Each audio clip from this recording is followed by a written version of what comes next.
think that we were let down by the police at the time, we were let down by social services, we were let down by everyone that was in our lives that were meant to care.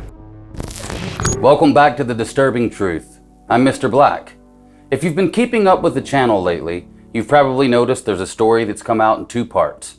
It's called Little Boy Who Walked with Monsters, and it's about a 6-year-old child named Rikki Neave. If you haven't been keeping up or you're new here, I recommend going back and watching the 2 videos just before this one. For the rest of you, you know why we're here. After recording Rikki's story, I thought it would be nice to go back and talk to some of his family members about what they experienced at the hands of Ruth and how they felt when they came face to face with Rikki's killer, James Watson. I spoke to 3 family members, one of which was Rochelle Neave, Rikki Neave's little sister. She was 3 years old at the time of her 6-year-old big brother's murder. Now, her mother Ruth would lead you to believe that because she was 3, she wouldn't remember anything. And in that case, Ruth Neave, if that's really what you think, just type in child of rage. Your excuses for why your children weren't abused, well, they won't fly here. We knew exactly what happened. Rikki Neave was a little boy who walked with monsters, one of which was his own mother. And I doubt there's anything that you or your husband Gary Rogers can say that can make me think any different. Ruth, I saw your documentary, The Mother's Story. It did not fool me. So today, we're gonna hear the sister story, a tale of neglect, sorrow, struggle, triumph. It's got it all. And Rochelle Neave deserves to be heard. It's important to me to speak with those who are personally affected by the horrendous crimes I cover. Hearing what you went through and learning how you coped with the murder of your brother Rikki Neave and the abuse you suffered can be a guiding light for other victims and survivors of the world, especially when they're stuck in the darkness themselves. You're very much appreciated here, and you're welcome. It's good to talk to you. Thank you. I suppose everybody that's watching this interview with you has just seen the documentary Little Boy Who Walked with Monsters. I wanted to ask you, why do you know why Rikki's name was changed to Neave, which is your father? Dean Neave would be your father. Is that correct? Yeah. Personally, I think his name was Harvey, and then my birth mother married. So I think she just had everyone the same. But I think when he died, because technically I think he is a Harvey on paper, but because of Ruth and her surname, I think it was to make sure it's clarifying that it was her son that this had happened to, so that it was more known, because it was more known. Neave was more known than a Harvey, sort of thing. So yeah. Okay. Did you know Rikki's biological father? I did, yeah. Not very much, obviously, because there was gaps between, obviously, before I was born, because I'm born in 91, and he's born in 80, 86 or 85. So yeah, it's a bit of many years difference, and my parents were together after, obviously, so I don't really spend much time with him, no. Okay. And your father Dean, would you have been close to him? I was as a child, yeah, because he more showed me love than Ruth ever did. He'd make us dinner sometimes, and he'd never hurt me. He's never hurt me, but I seen him assault Rikki, like quite badly. And him and Rikki never got on, never ever got on. There's very rare occasions that they ever got on. And Rikki didn't like it because he used to come in and go and come in and go. And he felt like, well, if you're going to come, stay. Don't just keep going off, and leaving us in a state all the while. So, and having to deal with Ruth all the time was a bit difficult for all of us, so. Do you think dealing with Ruth was difficult for Dean as well? Yeah, definitely. Definitely. She's a very manipulating woman. Yeah, she's vile with her mouth. And I can imagine, I don't entirely know, but imagine she used us as weapons. Because I remember a few things that she said that she didn't want us if he was not going to stay. And that was with me. And then 2 years later, she fell pregnant with my sister. So I think he felt obliged to stay around to make sure that we was going to be okay, to be honest. Because he's got other children, and stories I hear about him, I've never heard any really bad stories. I've heard them say, he's told us off or whatever, but he's never assaulted any of them. He's never, so I can't say on that part that he was a bad parent to me. But I do despise, and I'll never forgive, even though he's dead, what he did to Rikki and how he treated him and how he spoke to him. I can't condone that at all. No.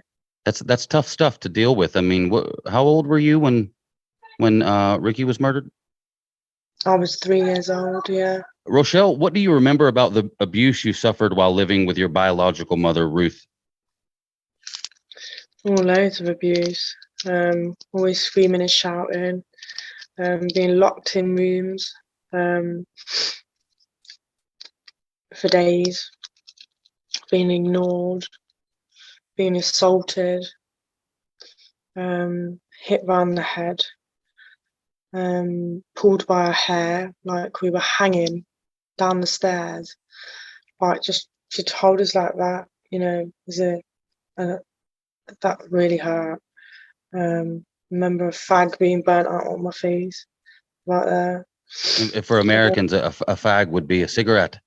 Yeah. So you're 2 or 3, and she's putting out a cigarette on your face. And what was the reason for this kind of attack? I don't entirely know. She's a very volatile person anyway. You very rarely catch her on a good day. She'd be very brutal all the time. It'd be a lot of shouting, a lot of pushing you, shoving you, and assaulting you, and it just felt like a daily nightmare. Like, I couldn't ever imagine putting a child through that myself. I'd look at a child and think, oh, you're so cute, don't do that. You tell them correctly and do that sort of thing with some sort of manner. But no, she had no manner about herself. She had no self-respect or respect for anybody else at all, because what me and my siblings suffered, all of us, even my older sister, she's had matches put out on her hands. She's been assaulted. Just the list goes on. Kicked, punched, like, yeah. And you actually witnessed your brother being held over the bridge. Is that correct? Yeah. So at your age, I mean, you must have been looking at that thinking, this is for fun. Well, This isn't. are we next? Jeez. Like, are we next? Like, oh my god! But, When Ruth did this, was there like visible anger in her face? Was she emotionless? What was the purpose of holding Rikki over a bridge? he wasn't listening to what she was saying. She'd asked him to do something, and he didn't want to comply. And called her every name under the sun. And told her, you're the worst mother ever, and I'm going. He basically said he's going. He went to walk off, and she grabbed him, said, you're not going nowhere. Swearing at him and dangled him over the bridge, and was saying, shall I drop you? should have dropped you, you know, like, I just thought, God, please don't drop my mother like that, you know, like, No, is she holding Rikki by his feet?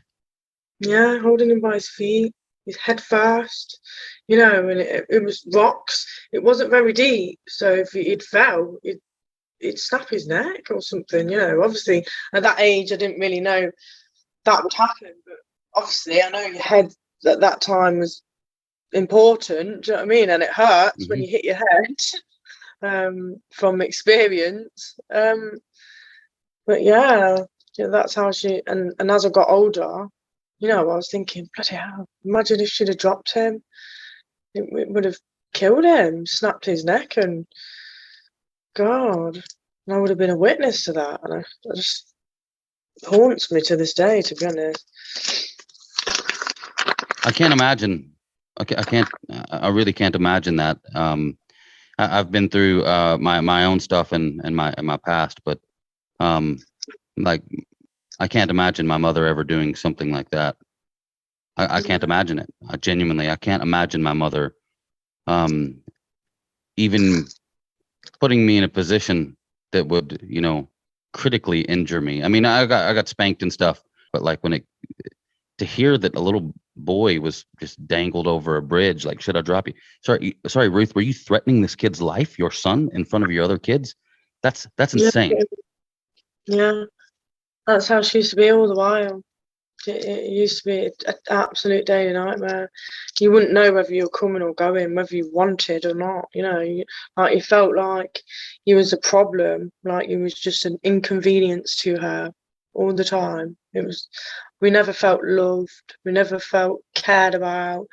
It was, you know, like, but we as little children were looking after the baby. You know, Mm-hmm. yeah, she'd do the odd thing.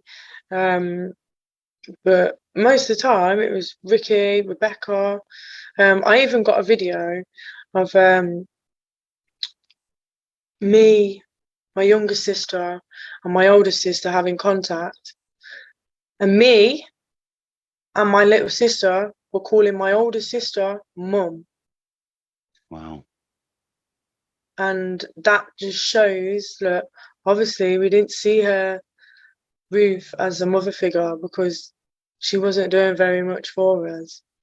And we didn't, even though my older sister, because she was young, she was like 8 or 9, do you know what I mean? And having to look Mm-hmm. after 2 children, well, 3 children, but Rikki was pretty independent, you know, he was pretty sufficient, he was very bright, you know, he used to go out more than Rebecca on his own, you know, so he was like the man of the house. He felt like he was one of them that he had to go out and get these things, like go to the shop, and you know, he'd protect all of his sisters, because he just didn't want them going out there to experience, because what we lived in was an estate where loads of crime happened, you know, yeah, just loads of crime happened, and there was loads of like drug abuse and dealing, and you know, and you get caught in the crossfire. Even many times we got caught in the crossfire with stuff that was going on, arguments and stuff between my mum and the neighbours and people down the road, and then my dad would bring trouble home as well. Well, in Yeah, it was fairness, just he brought James Watson home, you know, exactly.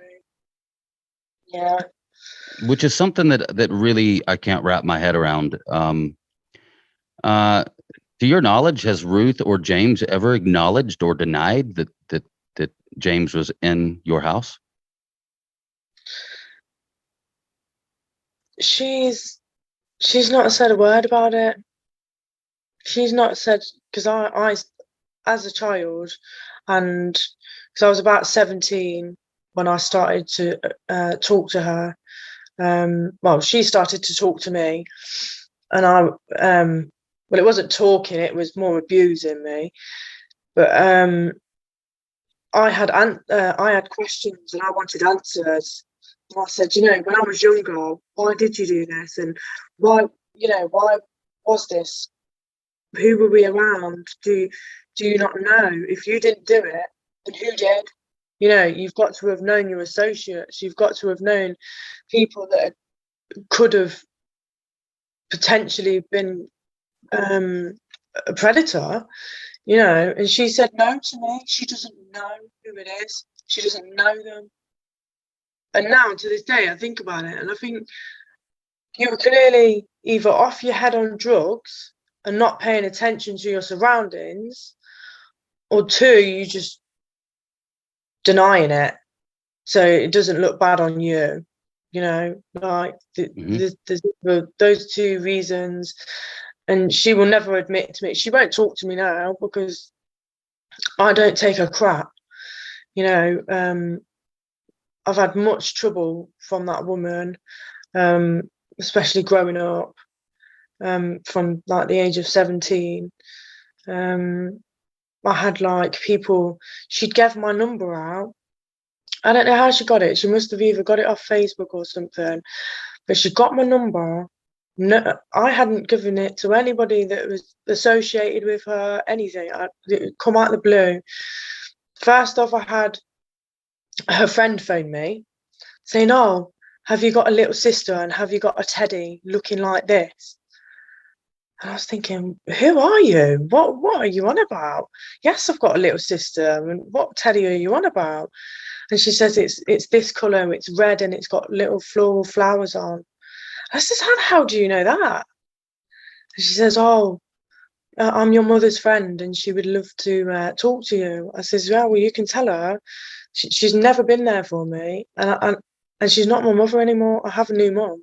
So I don't have any need or want. The only thing I want is answers of why my brother is dead and why she treated us in that way, that she thought it was okay and everybody's going to forgive you. We're not going to forgive you. We're not going to just think, oh yeah, it's all right, you went through a bad patch. You know, it wasn't a smack. That was, I couldn't imagine. I've been so mad at my children and I could never imagine punching them or, you know, burning them. I'm not, no, all that. I couldn't imagine it. You know, and it brings tears to my eyes to think that somebody thinks that's okay. That's not okay. And the thing that annoys me the most is that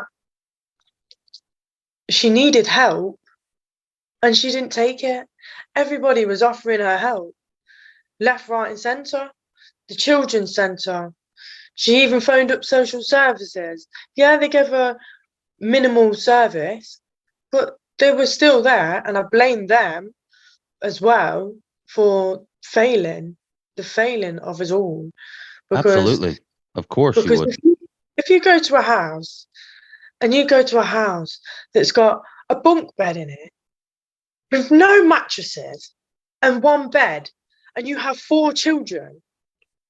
Is that what I'm you sorry. guys slept on? I slept on the floor. And if social services did their checks and they went around the house like they do, I know they do, they go and check that the children are supposed to have the essential things. And no word of a lie, this woman says we had toys. We had no toys. If you look in the picture of when they did the first investigation, I would like someone to explain to me where those toys are. Because when you look at the picture, there was no toys. I remember no toys. The only thing I had was a teddy. The only thing I had was a teddy, a little teddy. And I don't remember anything else apart from going around other people's houses and playing with their things, their dolls and that, you know. And my brother used to have a bag of cars, you know, that his friend's mum had given to him to take home to play with. Now explain to me why on this TV documentary on Channel 5 that they're saying, oh, she was trying to be a mother.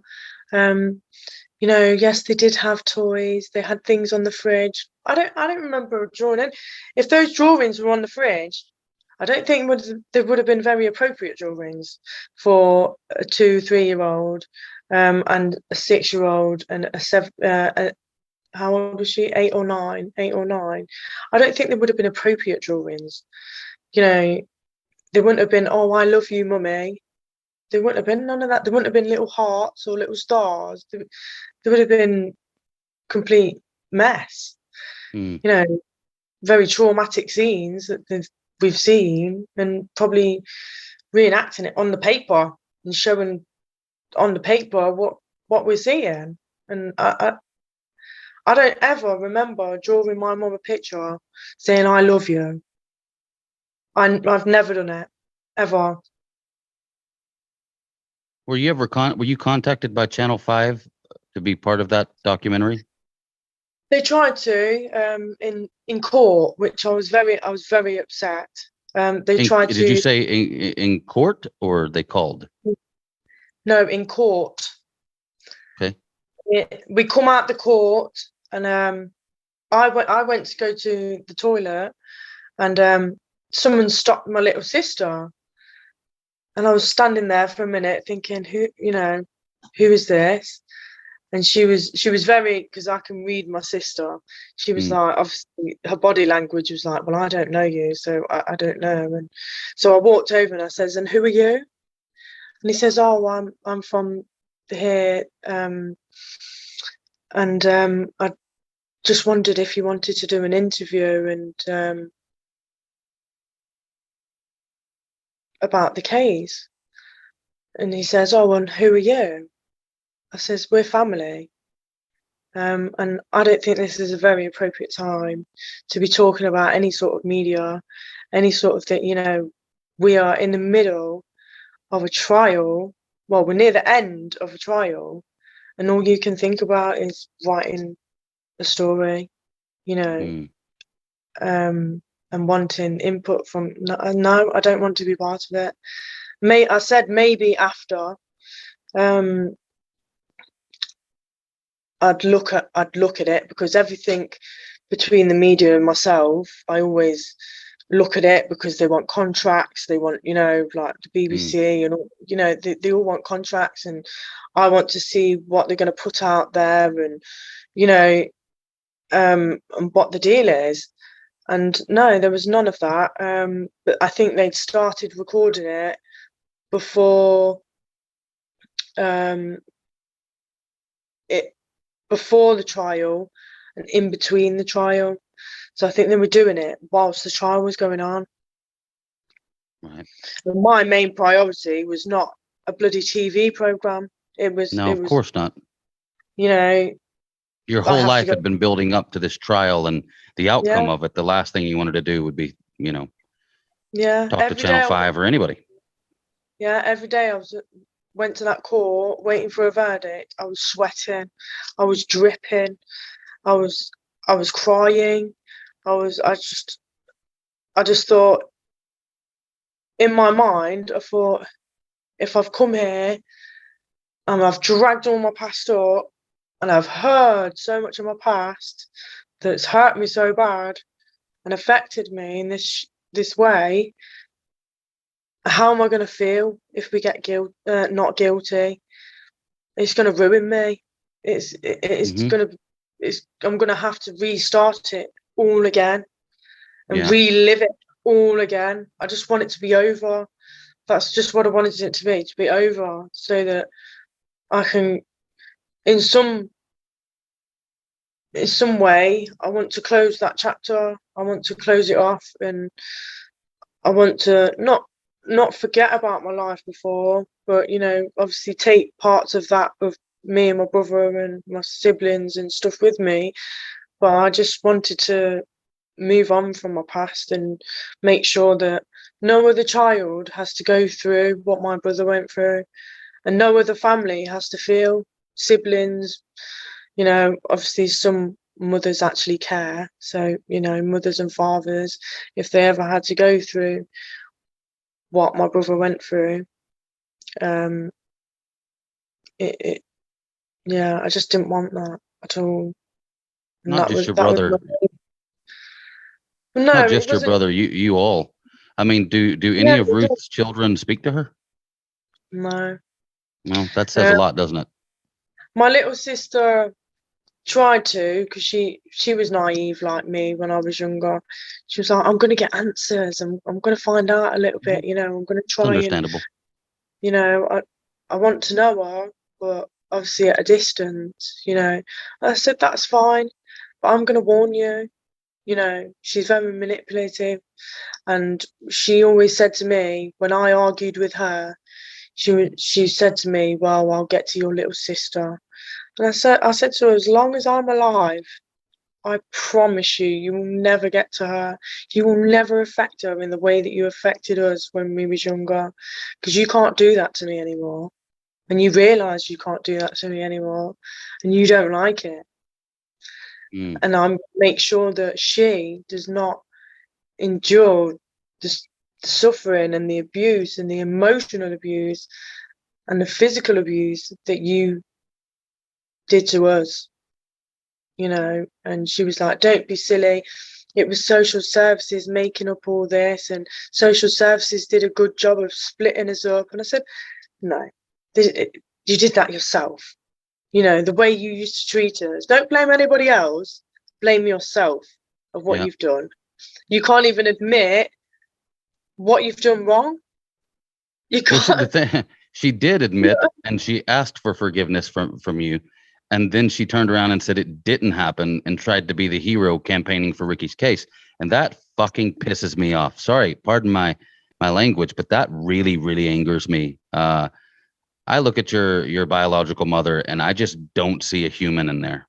I don't. No, I don't. There's no love. But she says she can say words, but Not very well. Like it's in the words. press conference, it was like when she came out to campaign for to figure out what happened to Rikki.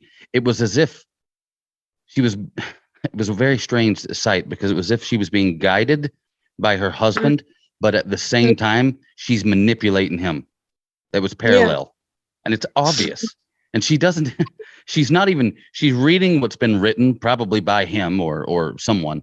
And she's reading what's been written on this paper, and she's going, Rikki was a lovely boy, and you know, he just and it's like, but you don't feel that. How can you say that if you from what I've read, she medically doesn't feel empathy or much empathy. So how can you say that you feel that? Because you don't. It's clear. It's obvious in the way you roll your eyes and your little head jerk movements. Yeah, she's done that all her life. The only time I see a genuine emotion in Ruth is when she's being defensive, and then that emotion, as I said in the video, is anger. It's rage. Actually, it's not even anger. It's rage. That's what I see. Yeah, I totally agree. She's a very angry woman. And even she did a video on my brother's birthday, and she's got this balloon. It's on her Facebook page. My sister showed me. But I seen this video, and she was standing in the back garden, and it was like she had this balloon in her hand, and it was, there's to my boy. You know, I just thought, oh yeah, you know. Yeah. Was that for like his 30th birthday or something? Yeah. I just thought, who on earth does that? You know, me, I'd be in bits.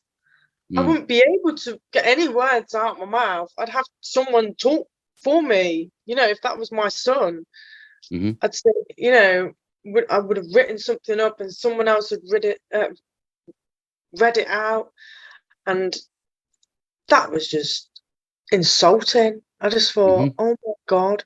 And I think she's taken all this medication and drugs or whatever, and she's doing these things online so that she doesn't get in trouble for lying.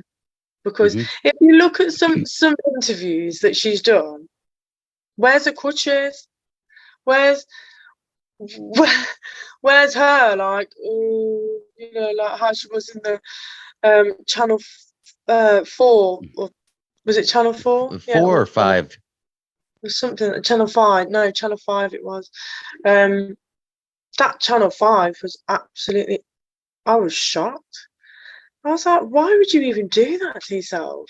I was surprised that they're pandering to her as well. I was just like, hold on, guys. She was convicted. She admitted it. a team of professionals, neighbors, witnesses, her own children, all have vouched for the fact that she was abusive, and now suddenly she isn't. She's a doting mother, and we should support this mother. What? Yeah. She says, "Oh, I used to dress him up like Bob the Builder." Now, when my brother died, Bob the Builder wasn't even out. Yeah. See, it's things like that she says, and then like when James Watson says, "Oh, I lifted him up over the fence." Okay, cool. The fence that wasn't there till a long time Yeah. later. These lies, and I feel like a lot of people just aren't seeing this, or it's just not publicized enough. But these lies should be I think taken to other heart by people everyone. a little bit. They don't know the full story, and they don't know us. They don't know Ruth. They just see a little boy that's been murdered, and James Watson's been found, and oh no, it's not the mother. But actually, I don't think they realise that how much abuse she put her children through. In order for you to be accused of murdering your own child, there's got to be some grounds. There's got Evidence, to of be course. evidence to say that you treated your children like that. They didn't come at Ruth for no reason. I mean, she wanted to kill Rikki. She said it many times. I mean, I believe she even wrote letters to your dad in prison. Is that not correct? That she wanted to kill either herself or Rikki. And it's like, she said that my older sister was beating him up and she was enjoying it. And I thought, how can you, when my kids fight, it hurts my heart. I'm like, can you just love each other? You know, why have you got to do this? And then you go and stop it and you separate them. No, she just leave them to it. Just leave us to argue and chucking things around the house and as long as she gets her sherbet. Yeah, drugs. Yeah. I'd love to know what she actually was taking. I read that it was amphetamines. My dad was an amphetamine head as well. Okay. I've heard from, obviously I won't mention any names, but other people who have been with him in the past, you know, friends or certain family members. Yeah. So I have heard that he was really bad on it. Which, like I said, I can't condone, because a parent, when you have children, your life changes. You know, you're not just you. You've got to think about the dangers of that. If you're leaving that around, if you drop any and you come in a state, you know, you've got to think about all these things. Even when you come in drunk, you know, you don't get in your child's bed for certain things, you know, like you don't go and give them a cuddle just in case you fall on them, or do you know what I mean? But none of that was registering in these people's brains. Well, something clearly took priority over it. With Dean, with your father, I assumed that was probably his habit, his dependency. And with Ruth, I would say it was that, but also just this lack of empathy. She clearly doesn't have humanity in there. And the fact that your mother, her thinking was, who should I kill, me or my son? What are you? Yeah, what are you? Yeah. What have you become? Now, definitely, I would say that Ruth's, what she is a product of what, you know, her environment growing up. I believe that's probably the case, but that doesn't mean once you make someone else the victim, you give up your right to be a victim, no matter who you are. Yeah, but I could say that. I could say, oh, I'm a product of my surroundings, my past, but I'm not. You know, exactly.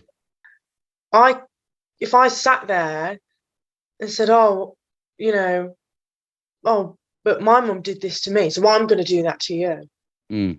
Exactly. Who would I be? Who the hell would I be to do that? A monster. To my exactly. Do you know what I mean? So I don't want to be associated with her. I don't want my family name rubbed in the dirt. You know, I was a victim, but it doesn't mean that I have to go and inflict that pain on anybody else. 100%. And that's always how I've been. Growing up, I was an angry child. and I did used to get into trouble, and yeah, in some cases it was I didn't know how to deal with my emotions, Mm. and I was using drugs, I was drinking, and I blame a lot of that on me trying to block my past out. Now, when I got to I think it was about 13, 14, like things started to change in my life. I wanted to, I needed to make sure that I was going to get an education, and that I used to see people around me, and they'd remind me of my mum. And I just thought, well, I don't want to be like that. So the fact that you were able to realize that on your own and implement that in your life after what you've went through, because don't forget, at the age you were when the abuse occurred, that's what you learned. You learned that stuff. You didn't learn the love. You didn't learn it later. So it's No. amazing that you were able to do it. And on that note too, I meant to bring this up earlier. I saw that Ruth had tried to say, oh, Rochelle, you were 3 or 4 or whatever. What do you remember? Well, she really kind of put herself in a shitty corner when she said that. That's a terrible reason to claim somebody wasn't abused, because I don't know if you've heard of Beth Thomas. I bring her up a lot. I'm going to do a story on her. Beth Thomas she was 5 or 6 when she was interviewed. But when she was, I think, between like the ages of like 1 and 2, her dad had abused her and her brother really bad, so bad that I think they were even abandoned and just left in a house and left to die. But they were sexually abused very bad. Was that the one that she was trying to harm her brother? Yes. Yes. What happens there is you literally learn this. Instead of love, something else takes its place. So you've got this other thing minus the love.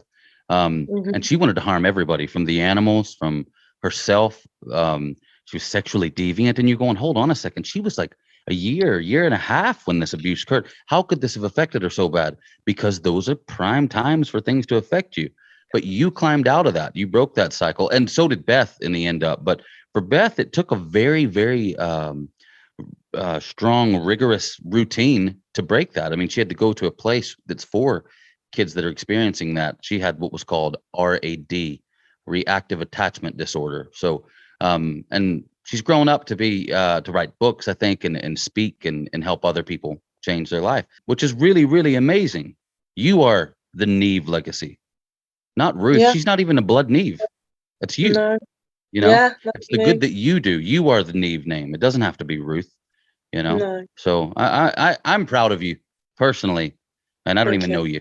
So it's awesome. It's fucking really awesome, to be fair. I'd like to ask you if you have any memories about James Watson when you were young. To be honest, no, I don't. I remember a lot of kids coming in and out, but I don't particularly remember him, which is very strange, which I remember a lot from back then. But no, I don't remember that. But the one thing that did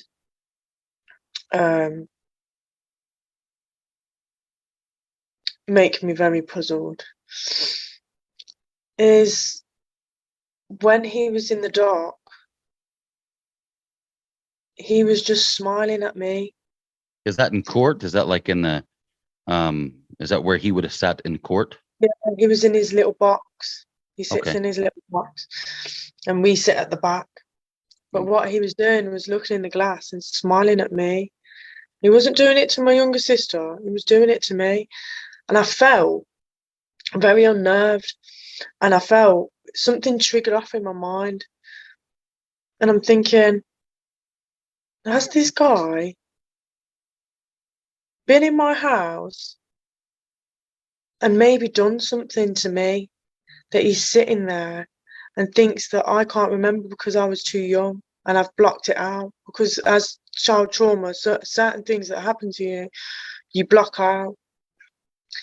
And I really did feel that. And the way he looked at me like that felt like you must have tried to harm me as well.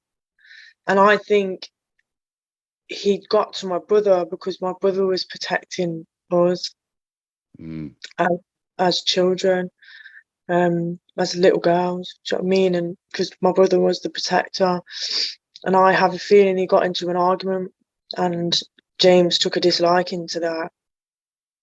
And yeah, that's how I feel.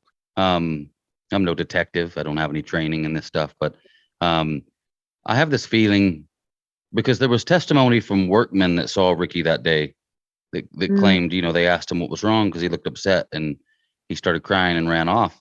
And I have this feeling that James may have assaulted him and had been chasing him basically, but then they say there was also testimony from a cop that said he swore that Rikki's body was moved to where it was found.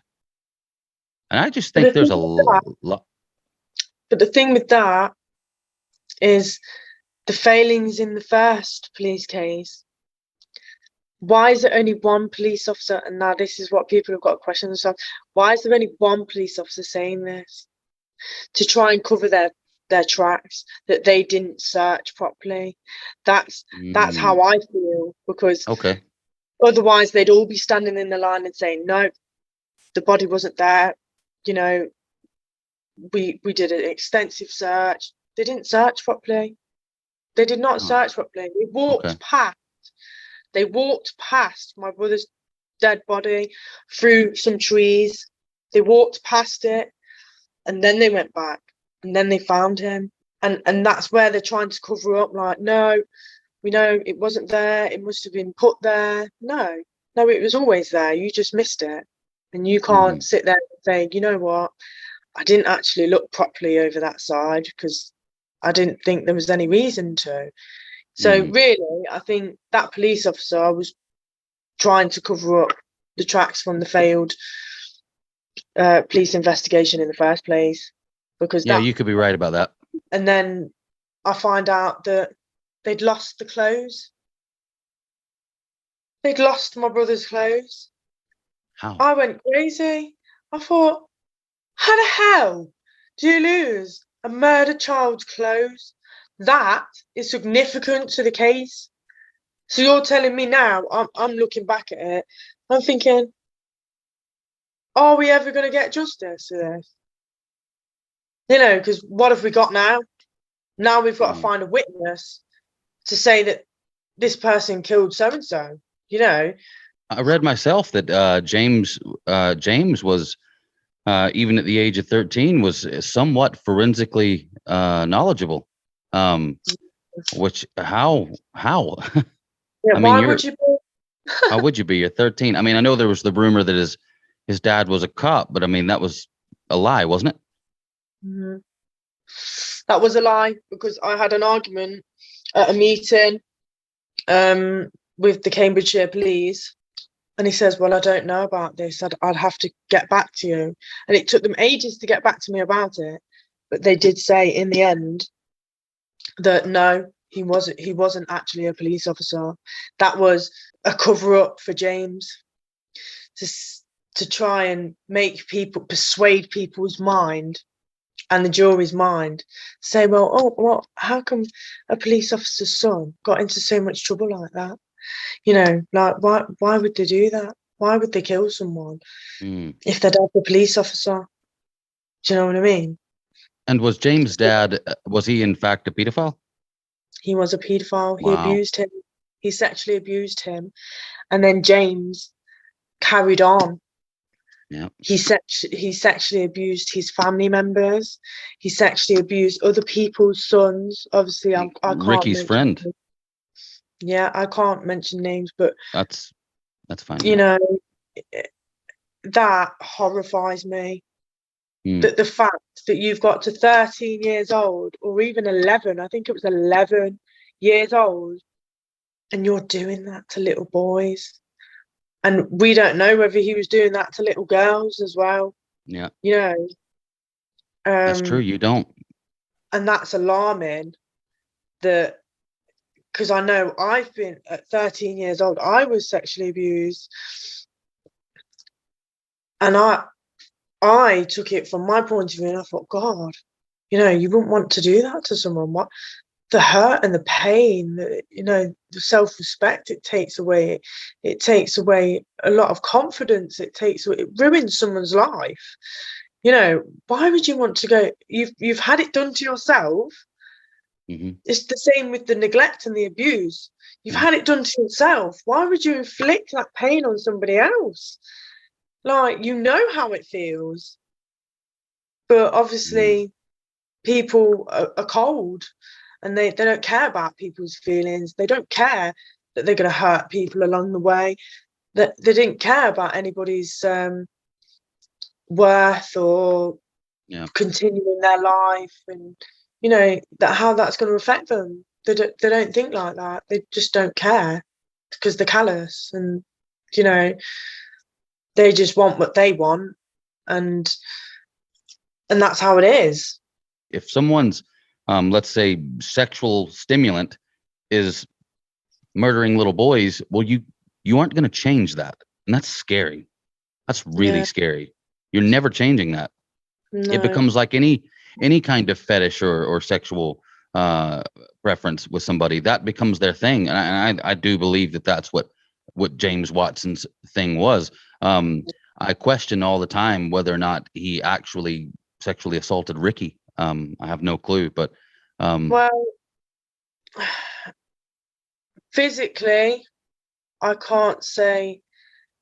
The only swab that they did on his body, on his dead body, was anally, and that came back that there was nothing, that no DNA, no thing. But he could have tried to touch him, and I do believe that he did try to touch him, and my brother wouldn't have had it.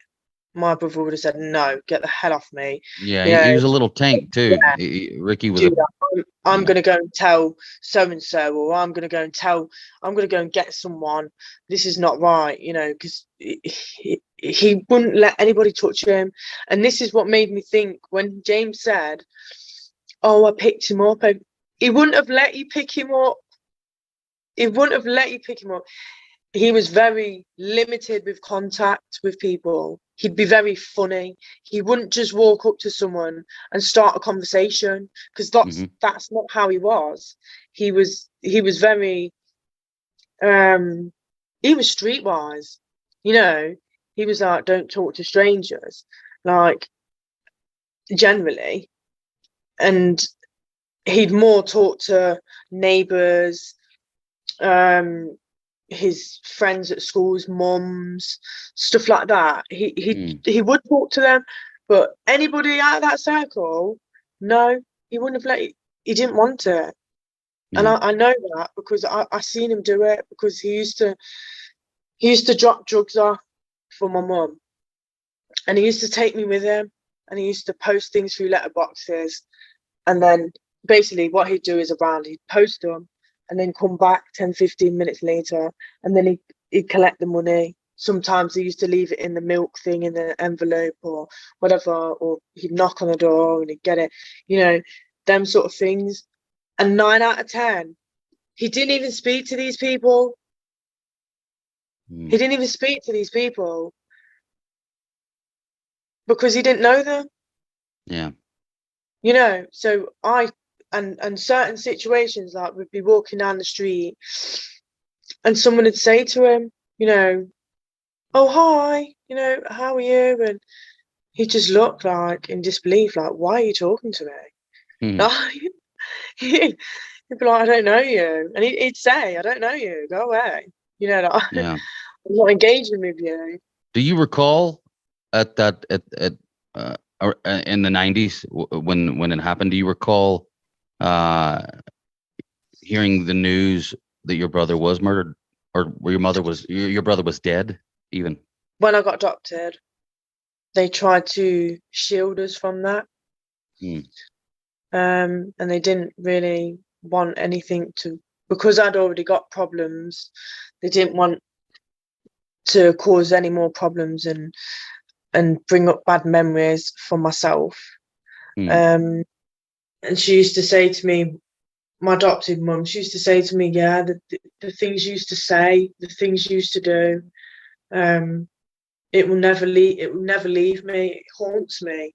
The things that you used to say and the way you used to act, and you used to flinch all the time. My mum now would come to hug me, and I'd reject her because I was used to rejection and not used to the loving.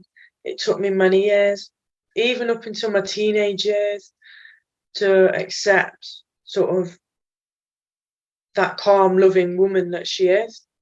And I've only just started letting certain people in, you know, and it's took lots of people, supportive people in my life that have, from professionals, that have actually improved my emotional side of things, because I didn't know how to deal with them. People would look at, it's like I used to have conversations with the social worker, and she'd say, obviously I've read a little bit about you, what would you like to tell me, you know, who are you? And I'd say, yeah, you know, this is what happened to me, child abuse, and I was adopted, and then my dad's dead, and everything that I used to say to her, she just started crying. And I'd look at the woman like, why are you crying? You know, like as a child, like I wouldn't be emotionally there. Potentially the love you felt from Rikki and maybe your sisters or whoever, maybe that is what gave you the strength to be able to initiate breaking the circle when you were older. Yeah, the love that I got from my brother, definitely. I know you've got to get moving and 30 to 45 minutes to pick your kids up, so I'll move on with the questions so that I don't want to keep you waiting. Yeah, but there are some things that just before we do, and this is the sort of thing that I'm talking about, like the book. Oh, wow. Oh. Wow. Did you make this yourself? No, this was given to me. Right, okay. Things like that.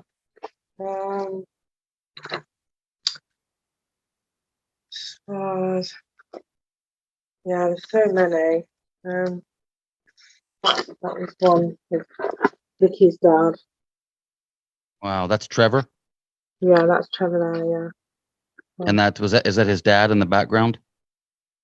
Yeah, that must be his dad, yeah. So he was the one that actually would have come and picked Rikki up and taken him to his house? Yeah. Yeah. He was quite gutted whenever Rikki was murdered, wasn't he? Yeah, The grandfather. Yeah.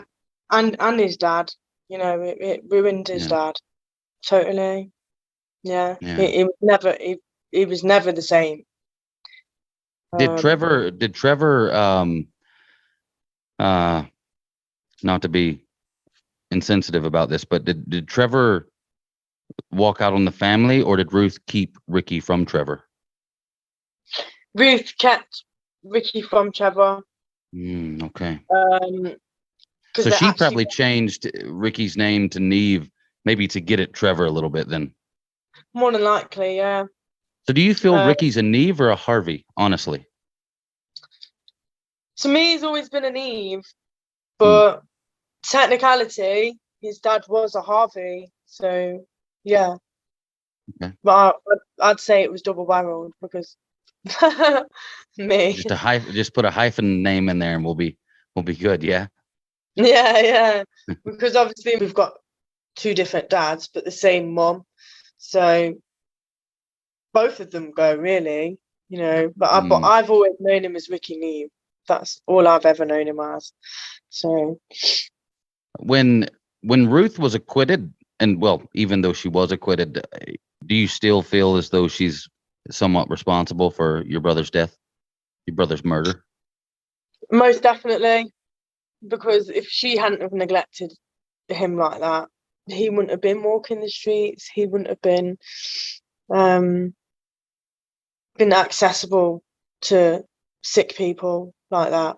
I'd love to know what it was like there must have been a moment in maybe the courtroom, maybe on the way to court, something where you laid eyes on James Watson for the first time.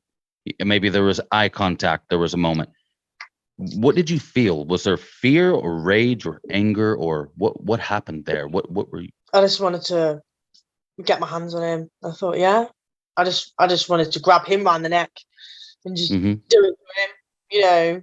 And but I just feel like even if I did it, it's an easy way out for him. Yeah, of course. You know, because he's now got to live with the title of that, of a child killer. You know, I wanted to believe that he hadn't done it. It was part of me that wanted to believe that he hadn't done it, and that there was some evidence that were going to come out to say that he didn't do it. You know, in some sort of way, I felt like it would have made the situation hard for me to deal with, but in a way that I just can't believe a 13-year-old would do them things. But you know, I didn't want to believe that was the case. So much was overlooked. I mean, there was evidence, so much evidence at the time linking James to it. And I could understand possibly people thinking, oh, well, this 13-year-old couldn't have done it. I could understand that if Rikki Neave's murder hadn't been 2 years after the James Bolger murder. Yeah. So people should have been on high guard. James should have been properly investigated, I think, not just a testimony or whatever he gave in the 90s, but this really should have been looked into. I mean, his behavior at school, the accusations lobbied against him, the fact that he was in your house. I mean, he had molested one of Ricky's friends as well, a 5-year-old. Yeah. And that was said basically by the police. Well, we're going to keep that on record just in case you do it again. Hey, whoa, we don't wait till it's done again. We handle this now.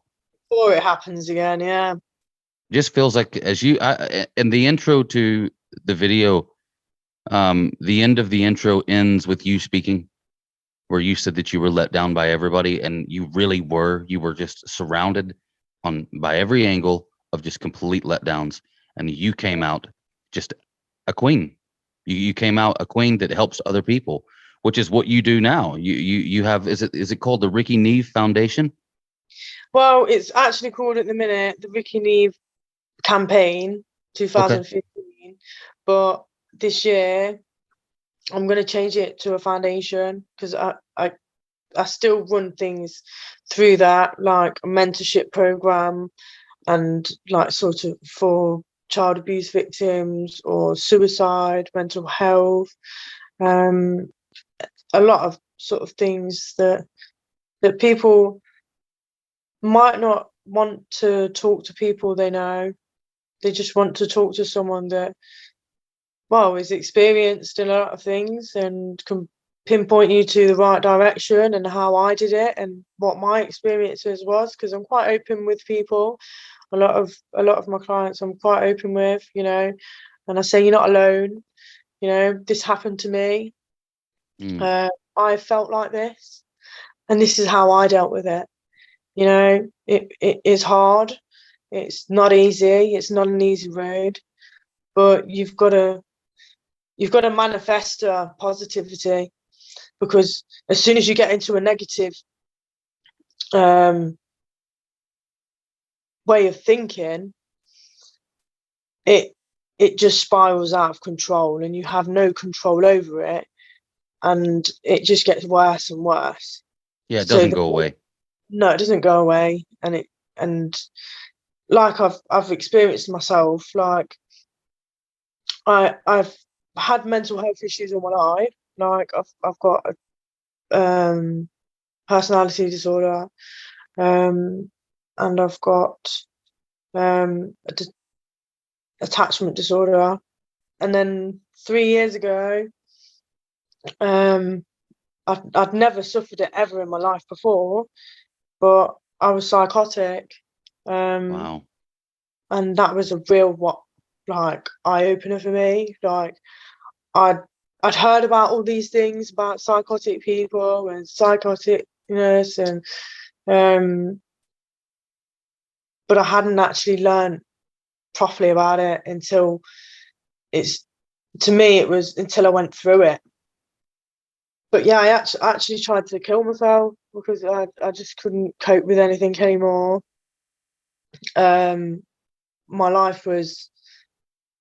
past was catching up with me, in every direction possible. You know, I want to live my life. I do want to live my life, but inside my brain is not functioning right now, and I need help. And so I did try to strangle myself, and that's when they sectioned me. And it unfortunately runs in the family, like suicide and things like that, mental health, and it runs a lot through the family, from mother to father, sisters to cousins, it runs right the way through. Even your grandparents, I believe, died in a suicide pact. Is that correct? Yeah, that was right. Yeah, they I tried mean, multiple times to do it. They actually killed themselves when they was, I think Ruth was about 24 when they actually killed themselves. Yeah, because they gave her up to social services. Yeah, but yeah, I wow. actually, when I was sectioned, I had to be medicated, and because I was hearing voices of enemies and people that I felt that were bad. It was like hearing evil. Hmm. I just couldn't get away from it. And then the medication, it took me 2.5 weeks of because I used to smoke a lot of cannabis as well. From the age of like 10, and it never ever Wow. affected me. It never affected me in that way. I never seen it as that. But I feel like, and I do want to make people aware, like, they do say, yeah, it's a plant. Yeah, we all know that. But nowadays, the modified cannabis, like skunk and stuff, is chemicalized. Specifically skunk, you're 100% right. You It's know, funny you say that. I just spoke with a doctor from, and sorry to interrupt you and cut you off like that, yeah. but it does pertain to what you're saying. On the one of the last episodes I did about Peter Bryan, a guy from the UK, I brought in a doctor, Dr. Das, great doctor from a psych for sore eyes. He worked in Broadmoor and everything, Okay. and he spoke to me exactly about that. That skunk is a big problem um, for some people, especially if you have some different types of mental illness in your history. Yeah. I've seen myself people smoke skunk specifically, and there's this temporary psychosis almost takes over. So Yeah. I agree with you. That's something you should stay away from, skunk. Yeah. Yeah. Well, I'm 3 years clean. Good. I don't smoke it at all. Um, but yeah, I'd advise anybody that is homegrown, if you know where it's coming from and it's not Sure. chemicalized. You know, me, I don't judge people, but the skunk, I feel, when I smoked that, because I did an experiment, because I wanted to know, because people were saying no, it is the cannabis, and I was like, no, I've been smoking it this long, it can't be. You know, I was in disbelief, like, how can just a plant do this to me? There's modifications. There's all kinds of stuff that makes it differently. It's probably molecularly different as well. Yeah, well, they're spraying all sorts of chemicals on it, but I was really paranoid and traumatized. All it was like a mental breakdown, but it was everything, like hearing thousands of voices, hundreds of Mm, voices, just from my past, and it was just horrible. I would never wish that upon my worst enemy. sure. That but after being medicated, it went away, and like I said, when I came back out, I thought, oh, I'll just have a cheeky one, and I'll just see how I feel after smoking it. No, I will never touch it again. It actually gave me, like, I felt like I was having a nervous breakdown. Like, I only smoked like 3-4 drags of it, and I was like shaking. I was like, oh my God. And it clearly was. And that was my proof to myself. I had to prove it to myself because, anybody could say the sky is blue and it's grey, so you have to see these things for yourself, and that's what I Sure. see for myself. Yeah. You've clearly seen something that has a negative effect on you, and it's not healthy for you at all. And you shouldn't do that. You definitely shouldn't. Personally, I vape weed, but I'm very careful with what I get. Yeah. But if that affected me in any way negatively, and it could be linked directly to that, I would stop. And anyone should. Same as some people can go out and they can have a drink or two, and then some people cannot do that. No. Without So, getting into trouble or opening the yeah. mouth too much. I used to be the same. It's like growing up, I used to drink a lot of vodka and like brandy. But I was realizing that when I'm drinking these things, that I'm getting into, all sorts of altercations. Thinking, and I'm really emotional. I'm really angry. So I was like, right, okay. So this is what we're gonna do. We're not gonna drink those. We're gonna change to a different drink. We're gonna change to, I don't know, what did I have? Like Jägermeister or Malibu, like rum, stuff like that. It has completely different effects on me. I'm quite happy. I'm quite sociable. I've been there too, and I wonder why that is. Yeah, I don't know personally why it is, but I think vodka is and brandy, they're very, very strong. Isn't it odd that so many people say the same thing, like, "Oh, I can drink whiskey, but I can't drink gin," or vice versa. And I wonder what the science behind that is. As you say, maybe it's just the strength. Malibu's much lighter, isn't it? Well, everybody's different. Everybody's body is different. Everybody's DNA is different. Everybody's body chemical level is different. Because otherwise, we'd all be the same, look the same, and whatever else, wouldn't we? If we didn't have different chemicals and also like different things that have happened in life, like trauma, or certain people like have alcoholic mums or dads. Like they could have been. Because I know that when I was a child and I was born, I was addicted to amphetamine because obviously my mum took amphetamine while she was pregnant with us. Oh, right. And I realised even when I was older, I wouldn't say older, but I was about 13, 14, and I experimenting with drugs, and amphetamine is one, speed and things like that. I realised that all my friends only had to have a little bit. See, whereas me, I had to have a lot. Like my tolerance level to those things was absolutely ridiculous. Like, so I could eat.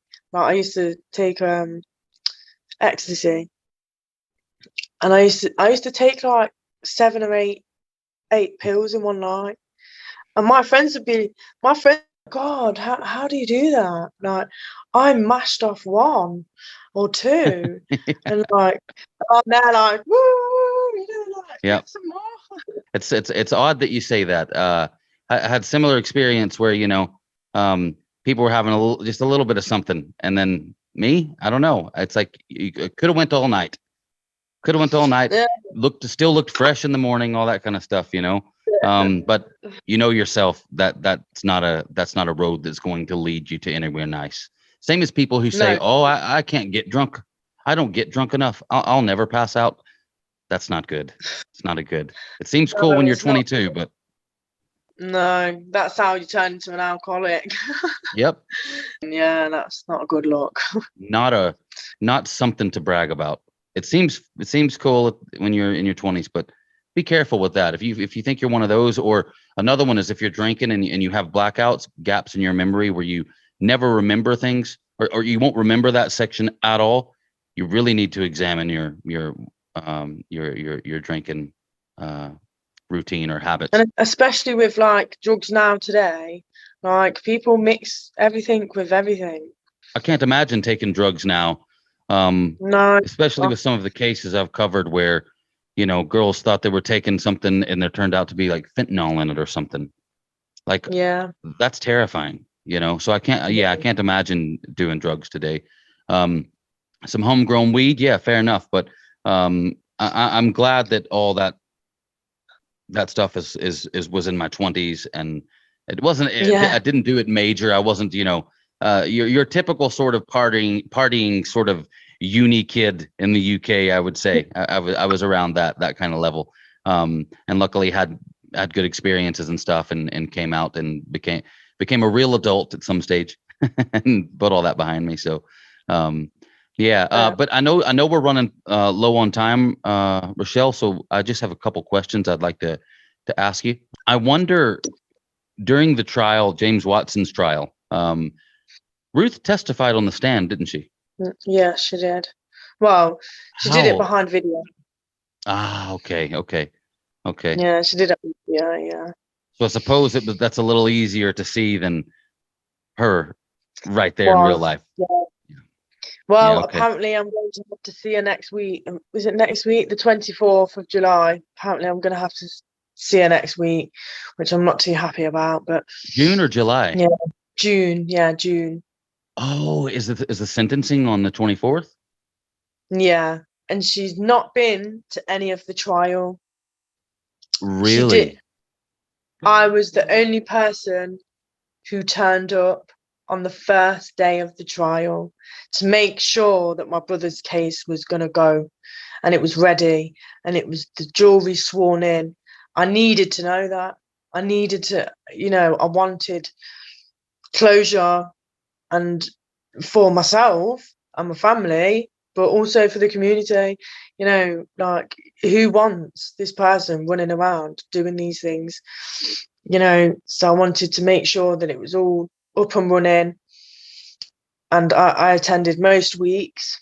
Obviously I have children, so it was about working around that and finding babysitters, and she doesn't have children. She's got a live-in wed-in chauffeur to drive her around and put his hand on her shoulder, and she wasn't there on the first day of the trial she was campaigning for the justice she was seeking, and she wasn't even there. Yeah. Well, I don't believe she was campaigning. That's why I started my page, and I started because I thought, well, who's going to listen to her? And this is about a little boy that needs justice, and I need people to listen, because it's not about her, it's about him, and it's about that person is living their life and could have done it to many of the families. And it just wasn't sitting right with me. I just thought, well, I'm going to have to bump it up a bit, and set my own page up and start from that. And then I did leaflets, which I had volunteers, which they did free for nothing. They said, either post me them and I will distribute them, which I got the leaflets printed out myself. And I walked the streets. I walked for hours, just talking to thousands of people that were so lovely and so understanding. And I had lots of support online. I connected with a lot of people who were fighting for justice for another family member of their own, which gave me advice and things to do, and how they did it, and how they go about it and how they deal with it. So I had a lot of support from a lot of people. The idea was that if there was any missing sort of information, that even someone could be in a different country, someone could be in a different city. I did all over the UK, all over it. Birmingham, Manchester, up to the top. You know, I was sending packages, paying out of my own money to send for people to distribute around the UK, because I thought anybody could be anywhere, because I've moved around a lot. You know, like you could have been there at that time in the 90s, but now you're the other side of the UK, or you've left the country and you live in Spain, or, you know, I had it all over the place: Portugal, Spain, Ireland, everywhere. Because I have friends that live in Northern Ireland and Isle of Wight, everywhere. You know, we just need to be aware of those dangers, and that those things that these people will go out and do, unfortunately. That's another big key to the disturbing truth, is awareness for that. Not only that, but, you know, a lot of victims or people who've been through stuff, survivors even could be a better word. A lot of them need to know they're not alone. And these stories remind them that they're not. You did all these things for your brother. You pretty much went on tour in pursuit of justice for Rikki Neave. Ruth, I feel, would want people to believe that Rikki's case was reopened and his killer was found because she campaigned for it. But I get the feeling that she may have caught wind that the case was going to rise back up and decided to coattail on the back of it to make herself look good. That's What do you think? That's exactly what happened, because I knew they were going to open the case way before she did. Do you know what age I knew? No. 18 years old. Wow. 18 years old.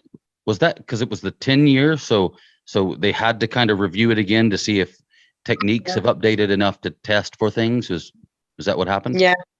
So that was they were at least gonna re-examine Rikki's case regardless of Ruth. They do, yeah, they were, yeah. And I was the first to phone up. And they even stated that to me myself. It took them a few weeks to get back to me, but as soon as I turned 18, and it was on my birthday, on my 18th birthday, 3rd of September, and I phoned them up and I said, I am Rochelle Neave. I've been under a court order up until I was 18 years old. Now, I want to know what's going on with my brother's murder case, because, you know, this is not right, that a child has died and nobody is suffering the consequences of that, and they're still living in the community. A few weeks passed, they phoned me back and said, yeah, basically what is going to happen is in 10 years' time, we are going to review the case like we do with any other case, as a cold murder case, because it's a cold case. That's what they called it. That's what we do. And at 18 years old, that's how I knew. The suspect was it arrested? Arrested the first time because it hit the media, and we had a meeting before this person was arrested. They didn't tell us who it was. They didn't say any names or anything. But before he was arrested, the police officer said to me, we are taking this case very seriously, and basically we're 99% sure that we've got the suspect. We've just got to prove to the CPS that this is the person. So basically we were told we need to stay away from social media and this and that. It could affect the case, and so I had to like close down my campaign page. Well, I just hid it because obviously I didn't want anybody to make their own assumptions on what I'd said, and for any defence to use anything that is said on there against the case. So I didn't want to jeopardise any part of the case at all. But he assured me that he had the suspect. And then we personal review, victim review. Did you say victim impact statements? We've written them due to the trial, but no, these were to write to the CPS, because the first meeting was that the CPS are saying that we haven't got enough evidence to charge this person. So, and basically we had to write how this has impacted us and how this needs to be looked at very closely, because, you know, we're not going to go away. We're going to come back year after year after year, and it's not going to go away. We want to know what sort of evidence you need to charge this person. You know, obviously we didn't get that sort of information back. The police did. And they worked on that because we actually won the review. So they continued pursuing the suspect, because if we hadn't have written that, he would have walked off. He would have walked. Wow. Did Ruth write one? I can't tell you whether she did. I don't know. I can't imagine what it would have said. My Rikki was a lovely boy. He liked football and he had big knees. Do you know what I mean? That's pretty much how she talks. So yeah, or I miss him every Christmas. I miss him every Christmas. Yeah, yeah. I mean, but gotta have a little bit of this in there as well. Don't forget. Yeah. No, that was James. That was. Yeah. He didn't seem to think he was gonna get convicted. Did you get to see his face when he was given the guilty verdict? No. I wasn't there. I couldn't get childcare that day, and I'd been for the last 2 weeks, in and out of the court, like waiting. And it was far away from you too. It wasn't like in your town. It was. No, it was in London. Yeah, so it's about 3 hours away from me. So I was leaving at like 6 o'clock in the morning. Jeez. To make sure I was there for like 10:30, 10 o'clock. And that was pretty much most days. It cost me an absolute fortune. Not that I mind, you know, like I'll do anything for my family, but it did emotionally break me as well, on which I did realise that I was drinking a lot, because I was just the information that I heard, and it just brought back all the bad memories, and it brought back nice memories of me and my brother as well. But it just the pain that I felt when he left, and the last time I seen him, and what he'd been through, and you know, it just really hit home. It, like, everything that I tried to put in a box and try and contain, it got too much for me. So yeah, it was really an emotional trial for me. Many tears, many sleepless nights. I'd be tossing, turning, especially when I was waiting for the verdict. I couldn't sleep. You even ended up with death threats. I think, was it during the trial or during the reinvestigation when James had been arrested? He skipped bail then, didn't he? Yeah, it was during my campaign. I had to know who was in connection with this guy, and I did extensive research. And his family were adding me on Facebook, from his nieces to his nephews to his aunties to his. And I thought, how dare you? How dare you come on my page, follow my brother's story, when your family member has been suspected of murdering him? And I did send horrible messages saying, get off my page, you know, Sure. like, and they were saying, well, if you want me off your page, you delete me. No, I'm not the sort of person you can bully and intimidate. You know, you can't intimidate me. You know, if I don't like somebody, I'm not going to go and add them on Facebook. But yeah, because I opened my mouth and I said, your family member is accused of murdering my child brother. It's rather you, not me, you know, because I can sit there and say, none of my family members have killed anybody, and especially not harmed children.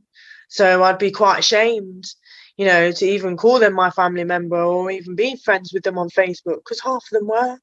They were friends with them on Facebook. And I thought, no, if that was my sister, or if that was my brother, or my auntie, or my mother, or my father that had murdered a little boy, or murdered anybody for a fact, I'd be deleting them straight away. Mm-hmm. You would not be my friend. I would not be associating with you, and I certainly wouldn't be claiming that you're my family member. Do you know what I mean? Mm. But because I'd said all that, I got, well, if I don't shut up, then I'll end up like my brother. And I thought, okay, so I'm going to end up like my brother. Okay, we want to take this to a serious level. Okay, I'm going to come and knock on your door, and then we'll see how tough you really are. I take these things very seriously, you Who know. said this to you, Rochelle? The nephew on his Facebook, and then he apologized to me because I got really serious with him. I said, that is a serious thing to say, and you're very stupid to say it. And Mm-hmm. and if someone is telling you to say these things, I'd advise you not to, because, you know, from the world that I come from, if I didn't have children, obviously I have children to think of now, but like when we're younger, we have different mindsets. But back then, when I was younger, if you'd have done something to me, I'd come and harm you. You Mm. know, I'd come and do the same as you did to them.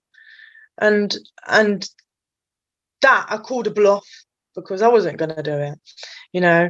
But I said to them that I'm gonna come, and then he got very scared because the way I was talking to him, because I don't take no nonsense from Well, man, your life woman, was threatened, you yeah. know. And he then admitted to me, he says, I'm so sorry.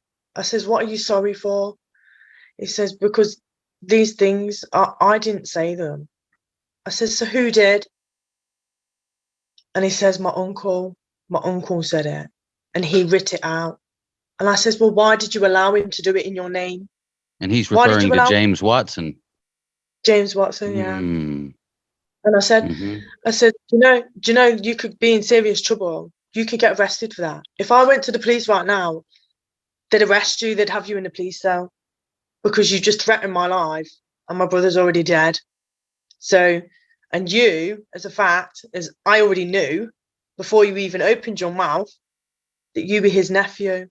And in the end, James Watson and some of his family members phoned the police. So I got a phone call from the police saying, you need to stop doing what you're doing. Like, someone's just threatened my life publicly on Facebook, and you're telling me to calm down. I'm not calming down. I says, go back to them and tell them that press charges and I'll see them in court. They said to me, well, yes, I understand, and you need to send me this proof and blah blah. So I did, and they said to me, right, okay, I've gone back to them, and they've said they don't want to press charges.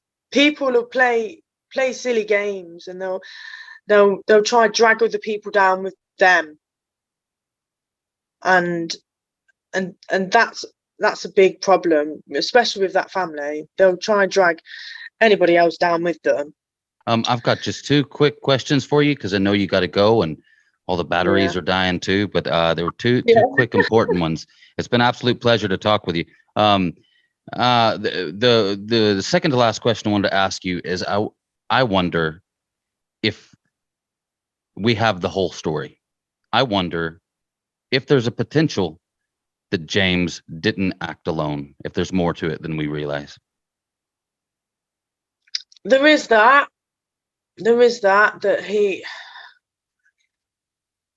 he could be taking the brunt of it. which I do believe that he did it. There's Yeah, no me too. way about it that he did it. Yeah, it does make me wonder, because he was seen with other people, but what I think clarifies it for me is that a witness says that they walked off together, just him and Rikki. Sure. Now that sort of clarifies it for me, in a way. But then in between that, maybe he's told somebody and gone back, perhaps, because I do think he acted alone personally. Okay. Because I think, because if you drag someone else into that, then you're both in it together. And I think as the 13-year-old, that's going to be hard to contain, which I don't know how he did it, but it's going to be hard to contain that. Yeah, I mean, I think I've discussed my theory with you about it's just a theory, that maybe there was a chance that Ruth put him up to it, suggested it, seduced, coerced, anything, the way Ricky's body was laid out, the way the bird was found in James' room, the drawing found amongst Ruth's stuff, the fact that neither one of them have, to my knowledge, spoke about the fact that James was in her house. There's just so many empty places there. And you might say, as I said in the video, you might say, well, if that was the case, James would have just busted her on the stand. And I think that would be wrong, because going through James' Instagram and everything that's out about him, it seemed to me that we're looking at someone very into themselves, as you said, the James Watson show. Yeah.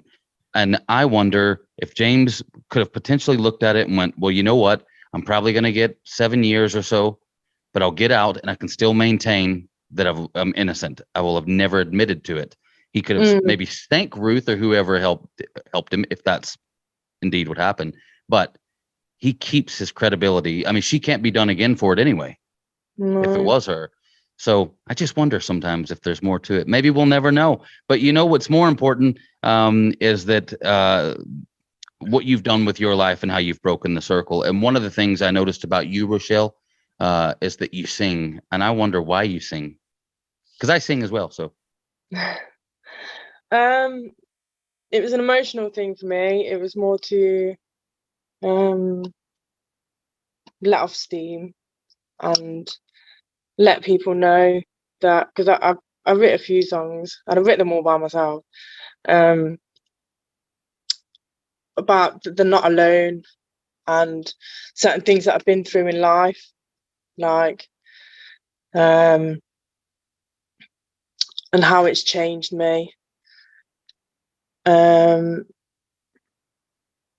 Yeah, it was more an emotional thing. It wasn't anything to become famous, the next pop star or anything. It was just for me, and to let people know that they're not alone, and to believe in yourself. You can go through, and what I always say is, you can go through anything bad in life and don't let it define your future. And that's what I did as a young person, as a young adult. That's all I can say about it, really.